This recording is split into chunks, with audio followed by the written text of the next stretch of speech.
মাধ্যমিক pass যোগ্যতাতেও sub inspector হওয়া যায়। হ্যাঁ, তোমরা যারা মাধ্যমিক পাস, তোমরা যারা মাধ্যমিক মানে ক্লাস 10 পাস করার পরে তোমরা যারা আর পড়াশোনা করোনি বিভিন্ন কারণে, বিভিন্ন অসুবিধার কারণে, তোমরা হয়তো মনে করছো যে কনস্টেবল হয়েই সারা জীবন আমাদের কাটাতে হবে, আমরা সাব ইন্সপেক্টর হতে পারবো না। তো আমি বলছি মাধ্যমিক পাস করেও কিন্তু সাব ইন্সপেক্টর হওয়া যায়। নমস্কার বন্ধুরা, তোমাদের সবাইকে আরো একটা নতুন ভিডিওতে স্বাগত।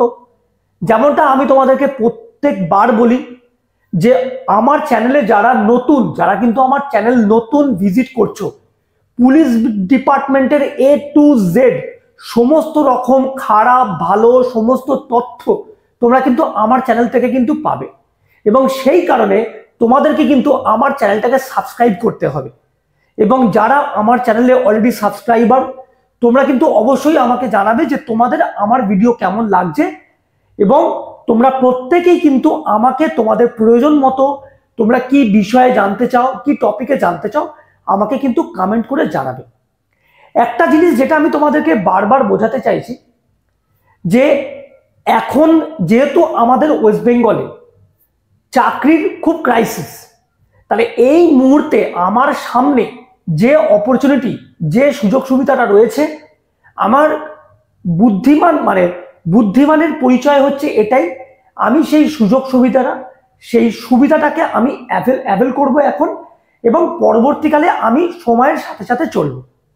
তার মানে আমি কি বলতে চাইছি যে আমি পড়াশোনা করছি, আমি ক্লাস 12-এ পড়ি বা আমি গ্র্যাজুয়েশন পাস করেছি, আমার বয়স 18 ছুঁই বা 18 হবে, ডিপার্টমেন্ট থেকে কোনো নোটিফিকেশন বেরিয়েছে যে মাধ্যমিক পাশের ওপর কনস্টেবল নেওয়া হবে, মাধ্যমিক পাস যোগ্যতায় কনস্টেবল নেওয়া হবে। এবার ধরো আমি গ্র্যাজুয়েট একটা ছেলে, ঠিক আছে, তো মাধ্যমিক পাস যোগ্যতায় কনস্টেবল নেওয়া হবে, আমারও উচিত ফর্মটা ফিল আপ করা।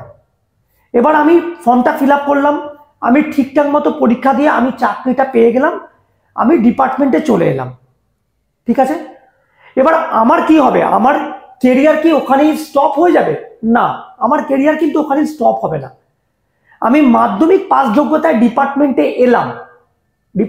এলাম, আমার গ্র্যাজুয়েশন ডিগ্রি রয়েছে, তাহলে ডিপার্টমেন্টে 5 বছর চাকরি করার পরেই যখন ডিপার্টমেন্টাল এক্সাম দিয়ে আমি যখন এএসআই বা সাব ইন্সপেক্টর হবার সুযোগ পাবো, তখন কিন্তু আমি সেই ডিপার্টমেন্টাল এক্সাম দিয়ে, যেহেতু আমি গ্র্যাজুয়েট, তাহলে ডিপার্টমেন্টাল এক্সামের মাধ্যমে কিন্তু আমি সাব ইন্সপেক্টরের এক্সাম দিতে পারবো, এবং পাশ করলে আমি সাব ইন্সপেক্টর হয়ে যাব।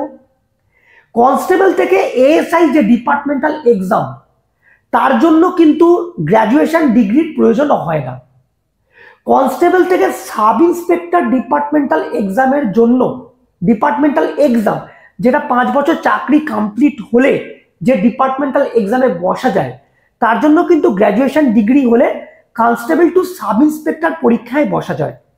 আর কনস্টেবল থেকে এএসআই ডিপার্টমেন্টাল এক্সামের জন্য কিন্তু গ্র্যাজুয়েশন ডিগ্রির প্রয়োজন নেই।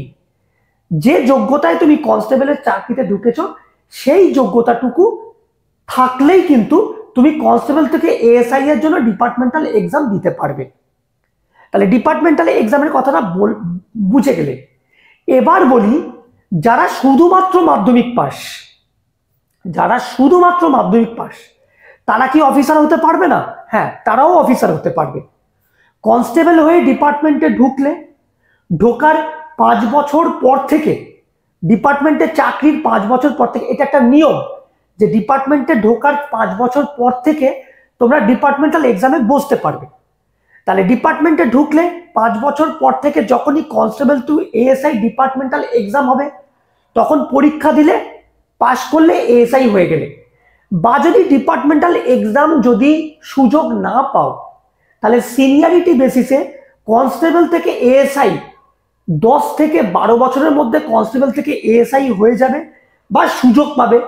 নেবে কি নেবে না, উইলিং প্রেয়ার করবে কি করবে না, এটা তোমার উপর ডিপেন্ড করছে, কিন্তু ডিপার্টমেন্ট তোমাকে সুযোগ দেবে। এবার তুমি আনউইলিং দিলে, প্রমোশন নিলে না, যেমন আমি আনউইলিং দিয়েছি, প্রমোশন নিইনি, তা তুমি যদি উইলিং দাও তাহলে তুমি প্রমোশন পাচ্ছ সিনিয়রিটি বেসিসে, তোমার মাধ্যমিক পাস যোগ্যতা, কিন্তু কনস্টেবল থেকে তুমি এএসআই হয়ে গেলে 10 থেকে 12 বছরের মধ্যে। এটা কিন্তু সিনিয়রিটি বেসিসে, আমি বারবার বলছি সিনিয়রিটি বেসিসে কিন্তু চাকরির বয়স দেখা হয়, তোমার যোগ্যতা দেখা হবে না, তোমার পড়াশোনার যোগ্যতা দেখা হবে না। তুমি মাধ্যমিক পাস যোগ্যতায় কনস্টেবলে ঢুকেছো এবং সেই যোগ্যতা নিয়েই 10 থেকে 12 বছর চাকরি করার পরে তুমি এএসআই হলে, এবং তারপরে আরো 10 থেকে 12 বছর চাকরি করার পরে তুমি সিনিয়রিটি বেসিসে মানে চাকরির বয়স অনুযায়ী তুমি সাব ইন্সপেক্টর হলে। তাহলে মাধ্যমিক পাস যোগ্যতাতেও কিন্তু সাব ইন্সপেক্টর হওয়া যায়, কিন্তু তার জন্য ন্যূনতম 20 বছর সময় লাগে, তার কারণ প্রমোশনটা সিনিয়রিটি বেসিসে পাওয়া যায়। আর ডিপার্টমেন্টাল এক্সামের মাধ্যমে as quick as possible promotion পেতে গেলে কিন্তু কনস্টেবল থেকে সাব ইন্সপেক্টর প্রমোশনের ক্ষেত্রে গ্র্যাজুয়েশন ডিগ্রি লাগে। এই বিষয়টাই তোমরা ঠিকঠাক মতো তোমাদের কাছে ক্লিয়ার হচ্ছে না। তো আশা করি এই ভিডিওটা দেখে তোমাদের এই টপিকটা, এই বিষয়টা ক্লিয়ার হবে। তো এই ভিডিওটার বিষয়বস্তু এটাই, তোমাদেরকে এটা বোঝানো যে ডিপার্টমেন্টাল এক্সামের ক্ষেত্রে কোয়ালিফিকেশন বা ডিগ্রি কি লাগছে, আর সিনিয়রিটি বেসিসে প্রমোশনের ক্ষেত্রে কি কোয়ালিফিকেশন বা ডিগ্রি লাগছে। এই ভিডিওটার বিষয়বস্তু বা উদ্দেশ্য এটাই। আশা করি তোমাদের ভালো লাগবে, এবং যারা আরো অনেক কিছু জানতে চাও তারা অবশ্যই আমাকে কমেন্টে জানাবে, এবং সবার আগে চ্যানেলটাকে কিন্তু তোমরা সাবস্ক্রাইব করবে। সুতরাং পরের ভিডিওতে তোমাদের সাথে আবার দেখা হবে। জয় হিন্দ, বন্দে মাতরম।